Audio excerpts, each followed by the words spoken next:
So we are going to do this graph almost exactly like we did the graph for beak versus food.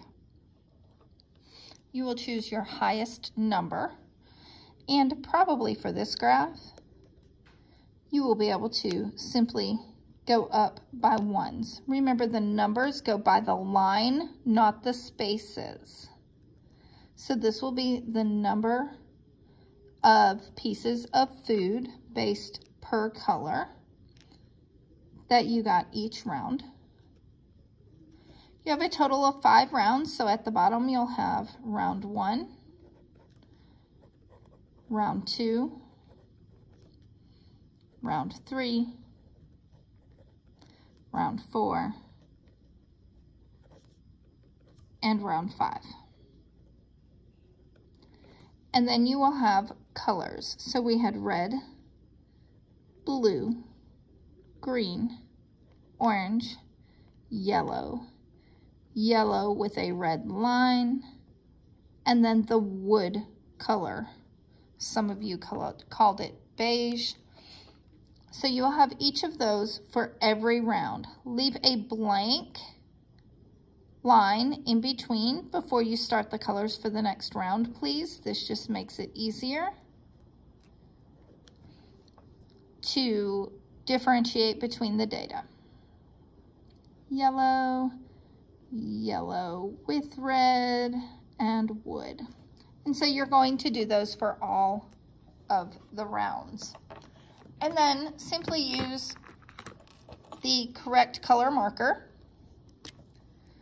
to mark. Say you got 3 pieces that were red the first round. And then you got 4 blues.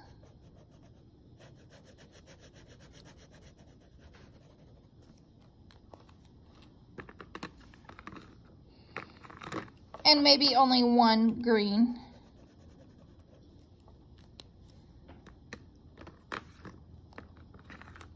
Maybe you got 2 orange.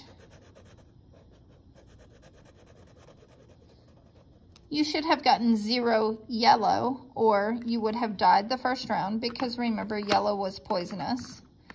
But yellow with a red line, you might have gotten 2 of those, and I would just color that yellow and then maybe add some red stripes to it.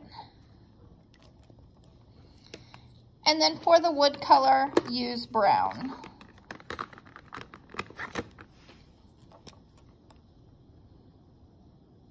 So maybe you got 1 of the regular wooden toothpicks. So you are going to create this bar graph for each of the rounds. If you had a very sad outcome and you died in one of your rounds, then you will only graph up till that round when you died. Once I see that you had less than 3 pieces of food, or you had yellow on your graph, I will know that you died that round, and that is why you have no more data. Make sure you put your name on your paper and save this graph for work we will do on Thursday and Friday, but you will need to take a picture of it and upload it to Schoology. Those of you who are at home, I will share data with you to use for your graph.